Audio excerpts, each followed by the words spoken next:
Alright boys, today we're talking about the fact that if you have a dream car, you're probably a pussy.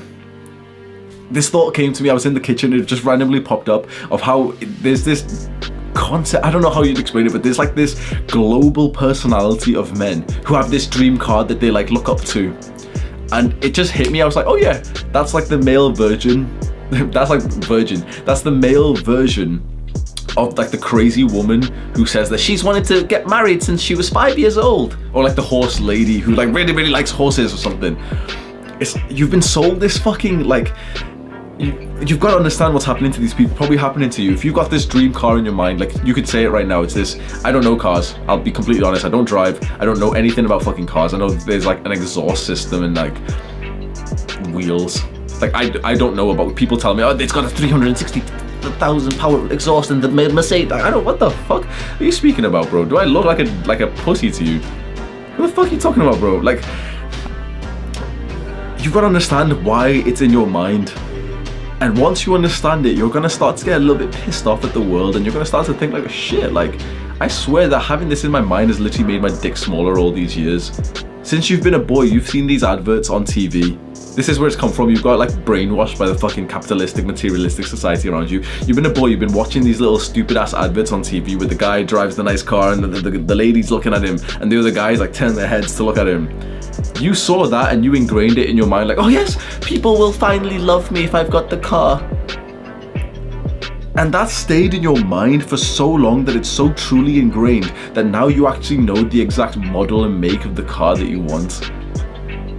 Because you just want some random guy on the street to like turn his head to look at you, and that's enough for you.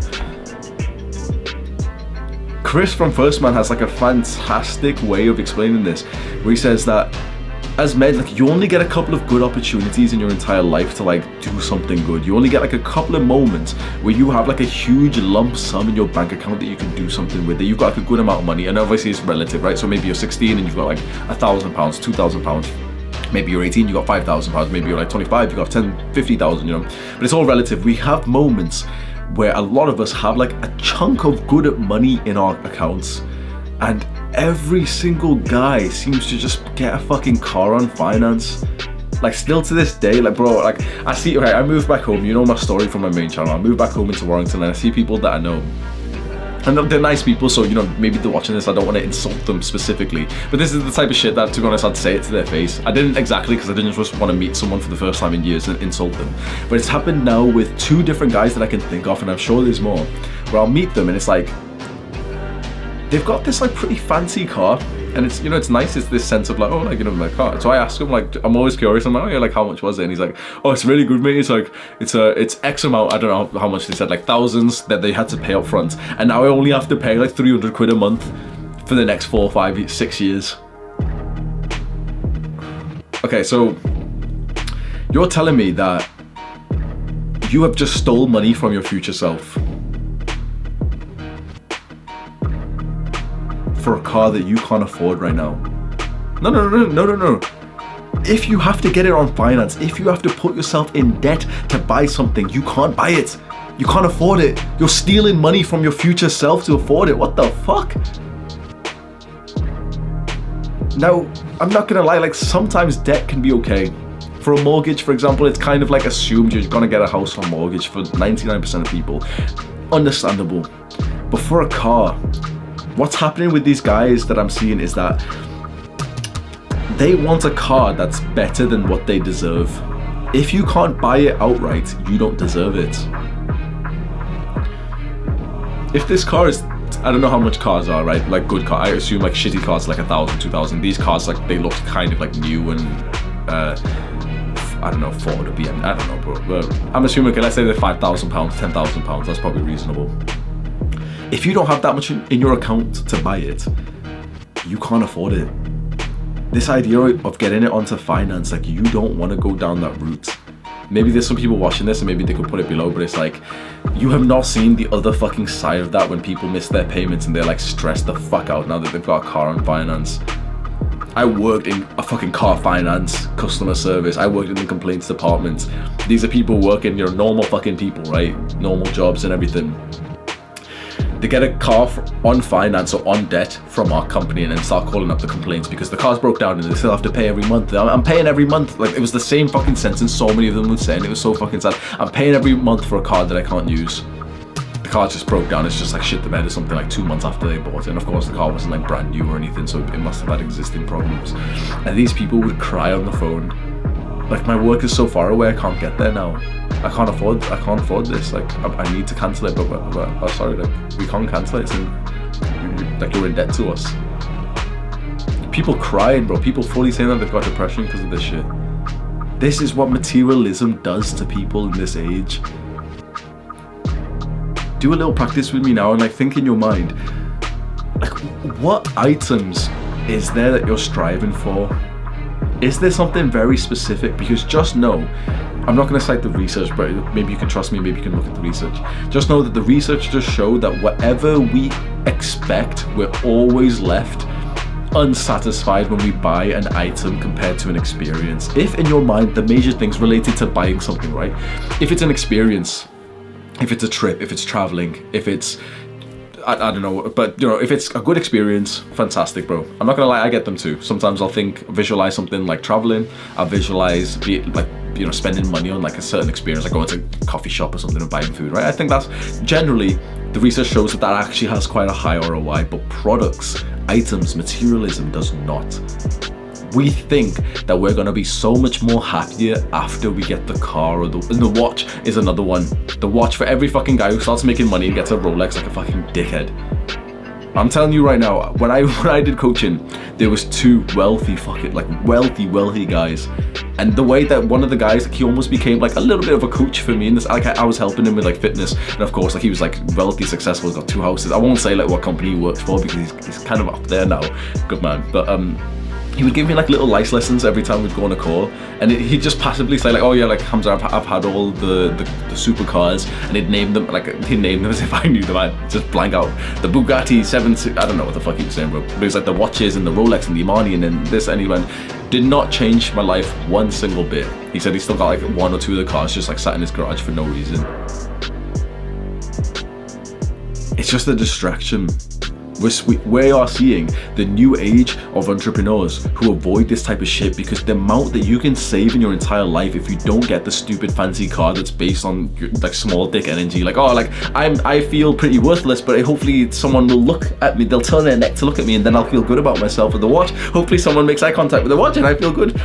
If you avoid that type of bullshit, the amount of money that you can have for beautiful experiences just goes up significantly. The same honestly is said with like a house when you're young. The amount of young people I speak to, and it's like, oh yeah, like, Hamza, I'm trying to get a house. I mean, what the fuck? Like, to be honest, for a young average person, it's a pretty good goal. Obviously, if you're watching this type of video, you're trying not to be average, so it's like, we're not gonna get a fucking house, we're not totally stupid as fuck. But like, I can understand that it's actually a pretty good goal for like average people who have went down the standard like small dick, medium-sized dick energy of like, oh, career, and you know, I'll get a house on mortgage, because that makes them feel successful. I've got a house, I've got a car, and I've got like a career that pays me £40,000 per year. That's like society's fucking ideal of success in this modern day. Whereas there's a fucking 14-year-old TikToker who makes that per month, and then she invests the money.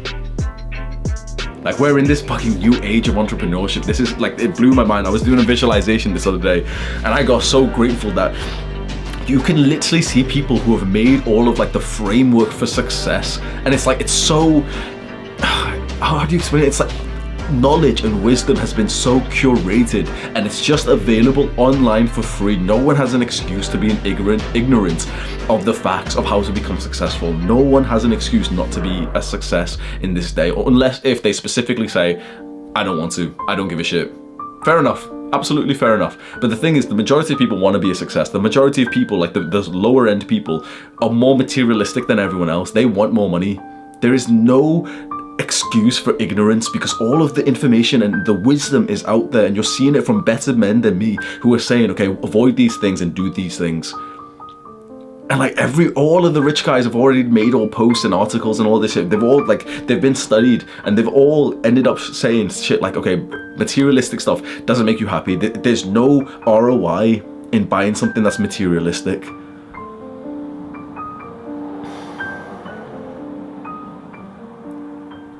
peel back the layers. Like, what is it that you actually want from this materialistic purchase? If we say this dream car, you are a pussy. If you've got a dream car, you're a pussy. But you're a loose pussy. Even, that's the worst thing, bro. Come on, you're a loose pussy if you argue with this fact and you're like, oh no, but the dream car's got, like, it's my passion, Hamza. Fuck you.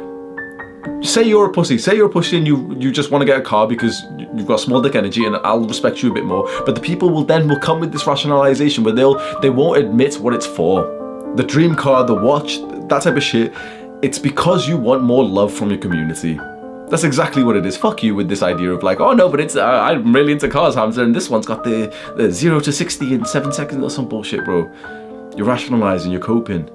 If you can put your hand up and say, what truly do we want from materialistic purchases like this, and the watch and the suit and everything? We just want the love and respect from other people. That usually, when you really peel back the layers and you do some levels of journaling and introspectiveness, that's usually the ultimate goal of everything that you do in life.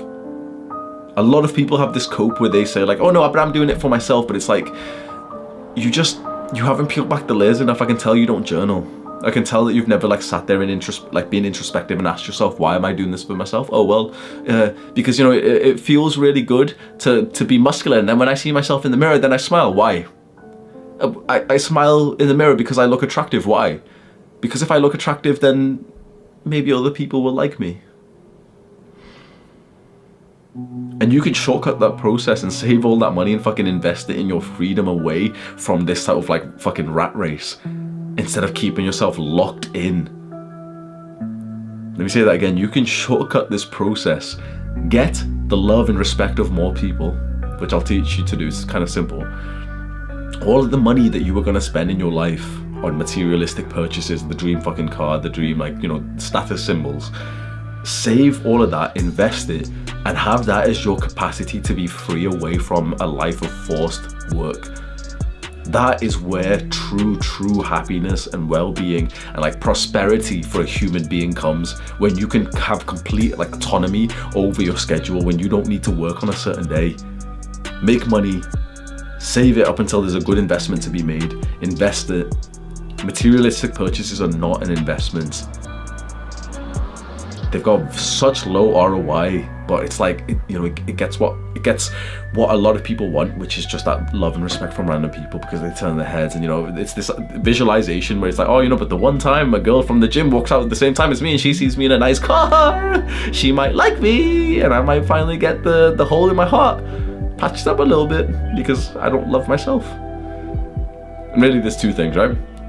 I'm working on the self-love as well, so I can't give you too much advice, but I would assume that you need other people's love and validation a lot less when you've got a lot of your own self-love. And it's basic as fuck advice. Everyone's gonna say this, right? Oh, to get self-love, do self-improvement and work hard and go to the gym. Bullshit. Does not work like that whatsoever. Like, I've got the body, I've got the money. I'm telling you right now, so, like, maybe everyone's different from me or something, but I'm telling you, it doesn't seem like self-love comes from achievements, external factors. It has to be something that's 100% consistent during anything, during every action that you do.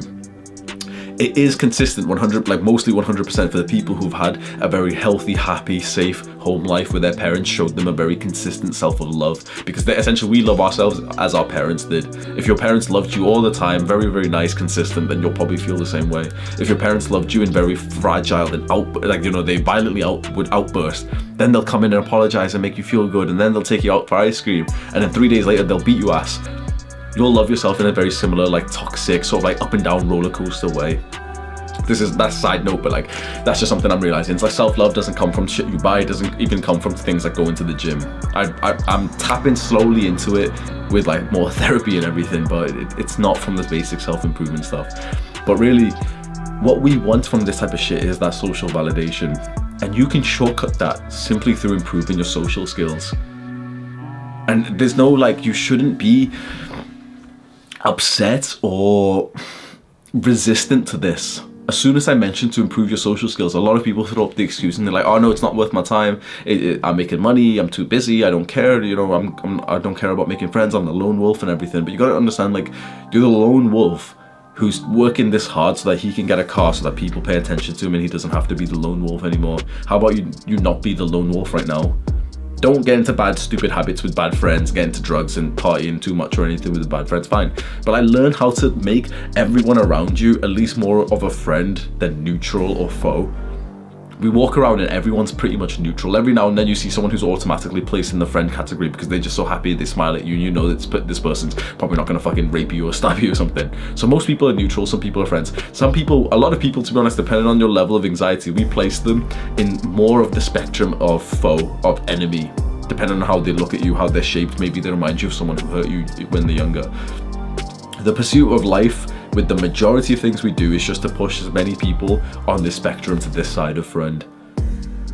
And doing that in such a silly, small dick way of this dream car, of the weird woman who says that she's wanted to be married all of her life. It's all in a pursuit to push it this way.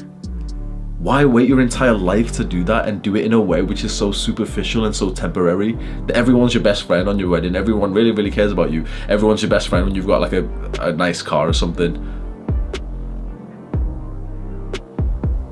You want social validation, improve your social skills, learn to be like way more friendly. Like, I can't even like shortly conclude social skills training. You can literally just go online and like read 5 different books and watch a bunch of like different classes and everything on it, and you'll get way better. It's just a bunch of the fundamentals is the most important thing. It's the body language, the eye contact and smile, and that's like probably 80% of social skills. You focus on them instantly when you go around places, like people will smile and laugh and like just be so warm towards you. They'll point their feet at you and everything. You'll notice their body language being so warm and open instead of like cold and hostile. That's what we've wanted all this time. For the love of God, don't fucking spend your money on some bullshit fucking dream car with this idea like, oh, but everyone's gonna validate me. Everyone will validate you if you're just a nice social person.